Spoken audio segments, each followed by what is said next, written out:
ከዛ ቀጥሎ የምናየው ሜዠርስ ኦፍ ፕሮዳክቲቪቲ ነው። ፕሮዳክቲቪቲ ማለት ምርታማነት ነውና ምርታማነትን እንዴት ነው ልለካ የምንችለው ከተባለ አንድን ምርት ለማምረት የሚያስፈልጉ ነገሮች በምን ያህል ኤፊሺንሲ እየተጠቀምናቸው ነው፣ በምን ያህል ብቃት እየተጠቀምናቸው ነው የሚለውን በመመለስ እንጀምራለን ማለት ነው። ፕሮዳክቲቪቲ ከተባለ ምን አለ ምን ጊዜ አውትፑት አለ። አውትፑት ማለት የምናመርተው ምርታችን የሚወጣው ምርት ማለት ነው። ይሄ አውትፑት ለማምጣት ወይ ምርቱን ለማምረት ደግሞ ምን ያስፈልገናል? ኢንፑት አለ። ፕሮዳክቲቪቲ የሚባለው ይሄንን ኢንፑት ወይም ግብአት ተጠቅመን እንዴት ነው አውትፑቱን ያመረት ነው የሚለውን ወይም ምርቱን ያመረት ነው የሚለውን ይመልስልናል ማለት ነው። ስለዚህ በሂሳብ እንስራው ብንባል ፕሮዳክቲቪቲ ኢኳልስ አውትፑት ዲቫይድድ ባይ ኢንፑት። አውትፑቱን በኢንፑቱ ስናካፍለው የምናገኘው ነገር ፕሮዳክቲቪቲ ይባላል ማለት ነው። አሁን ምን ማለት ነው የሚለውም በዝርዝር ስናይ ኢንፑት ግብአቱ ነው አይደለም። አንዷ ኢንፑት ምን ያህል አውትፑት ትሰጠናለች የሚለውን ነው የሚያሳየን። አሁን ለምሳሌ ያክል አውትፑቱ 50 ቢሆን ጫማ ሊሆን ይችላል፣ ቾኮሌት ፋብሪካ ከሆነ ቾኮሌት ሊሆን ይችላል፣ ፍራሽ ፋብሪካ ከሆነ ፍራሽ ሊሆን ይችላል። ለአሁን ዝም ብለን ጫማ ብለን እንያዘው። 50 ፔርስ ኦፍ ሹዝ በ10 ሰው ቢመረት 10 ዩኒትስ ኦፍ ሌበር ቢሆን ኢንፑቱ ሌበር ነች አይደለም፣ የሰው ኃይል ነው ግብአቱ። ያ የሰው ኃይል 50 ፔር ኦፍ ሹዝ ወይም 50 ጫማዎችን አመረተ ከተባለ እያንዳንዱ ሰው ምን ያህል ያመረተው የሚባለው ይሄን ማካፈል ነው 5 ማለት ነው። ይሄ ማለት ፕሮዳክቲቪቲያችን ወይም አውትፑት ፐር ኢንፑታችን 5 ይሆናል ማለት ነው። ወይም 5 ሹዝ ጫማ ይሆናል ማለት ነው። 5 ሹዝ ፐር ሌበር። አሁን ኢንፑቱን እየቀያየርን ማየት እንችላለን። ለምሳሌ ያክል ሌበር ከሚለው አንፃር አይ የተሰራው ሰዓት ነው ማየት እንፈልግ ወይም አወርስ ኦፍ ሌበር እሱን ልንጠቀም እንችላለን።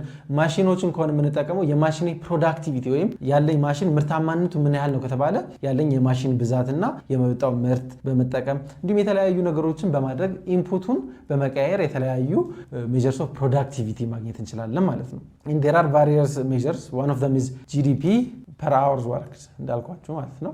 ሌበር አልፈልግም ከተባለ hours worked የተሰራበት ሰዓት እሱን ተጠቅመን ልንሰራ እንችላለን ማለት ነው። ለምሳሌ ያክል ይሄኛው እንደ አንድ ምሳሌ ብናየው የአንድ ሀገር GDP 3 ቢሊዮን ነው ብንል ዶላር ማለት ነው እና አጠቃላይ በሀገሪቱ ውስጥ ያሉ ሰራተኞች የሰሩት ሰዓት ብዛት ወይም hours work ደግሞ 100,000 ሰዓት ሊሆን ይችላል። ይህ ማለት የምናገኘው ቁጥር እዚህ ጋር አባሰን 3 ቢሊዮንን ቀጥታ መስራት እንችላለን። 10 to the power of 5 ነው የሚሆነው። ይህ ማለት 3 ሲባዛ 10 to the power of 4 ማለት ነው 30,000 ማለት ነው። ይህ ማለት በእያንዳንዱ ሰዓት ሀገሪቱ ውስጥ 30,000 ዶላር ይሰራ ነበር ማለት ነው። ይሄ ፕሮዳክቲቪቲ GDP per hour worked of course ይሄ ምሳሌ ብቻ ነው። ላይክ የጂዲፒ መጠን ከዚህ በጣም ይለይ ይችላል። hours of work ደግሞ በጣም በእርግጠኝነት ከዚህ ሊለይ ይችላል ማለት ነው። ምክንያቱም የሚሰራው ሁሉም ሰው ስለሆነ እና የምንደምረው የhours work ብዛት ሁሉም ሰው የሚያወጣውን ሰዓት ስለሆነ ማለት ነው። እናም ፕሮዳክቲቪቲ እንዴት ነው የሚጨምረው የሚለውን እናያለን ማለት ነው። ቀጥሎ ፕሮዳክቲቪቲ ለመጨመር 3 መንገዶች አሉ። የመጀመሪያው አውትፑቱን መጨመር ነው። ይሄ አውትፑቱ ጨምሮ ነገር ግን ኢንፑቷ ኮንስታንት መሆን አለበት። እዚህ ጋር ልጽፈዋለሁ። ሌላኛው ደግሞ አውትፑቱ እዛ ሆኖ ሳይቀየር ኢንፑቱ ደግሞ ዝቅ ቢልልን ማለት የምናመርተው ምርት በተሻለ መጠን ወይም የምናመርተው ምርታማነቱ ሳይጨምር ምርቱ ሳይጨምር 50 ጫማ ከሆነ እያመረተን ያለ ነው 50 ነው የምናመርተው። ነገር ግን የሰው ብዛቱን ወደ 5 ልንቀንሰው ይችላል። 5 ሰው 50 ጫማ ቢያመርትልን ቅድም 10 ሰው ካመረተው የተሻለ ምርታማነት ይኖራል ማለት። ስለዚህ አውትፑቱን ኮንስታንት እናደርገዋለን ወይም ቋሚ እናደርገዋለን፣ ኢንፑቱን ደግሞ እንቀንሰዋለን ማለት ነው። ቀጣዩ ደግሞ አውትፑቱ ቢጨምር ደብል ቀስት የምትሆነው በጣም ጨመረ ለማለት ነው እና ኢንፑቱም አብሮ ሊጨምር ይችላል። ነገር ግን የሚጨምርበት መጠን ከአውትፑቱ አንፃር ያነሰ ነው ማለት ነው። ደብል ቀስት የተባለው ምንድነው ብያለሁ? አውትፑቱ በጣም ይጨምራል፣ ከፍ ባለ መጠን ነው የሚጨምረው። ኢንፑቱ ደግሞ ከአውትፑቱ ባነሰ መልኩ ይጨምራል ማለት ነው። ያን ጊዜ ምን ይሆናል? ፕሮዳክቲቪቲያችን ከፍ ይላል ማለት ነው።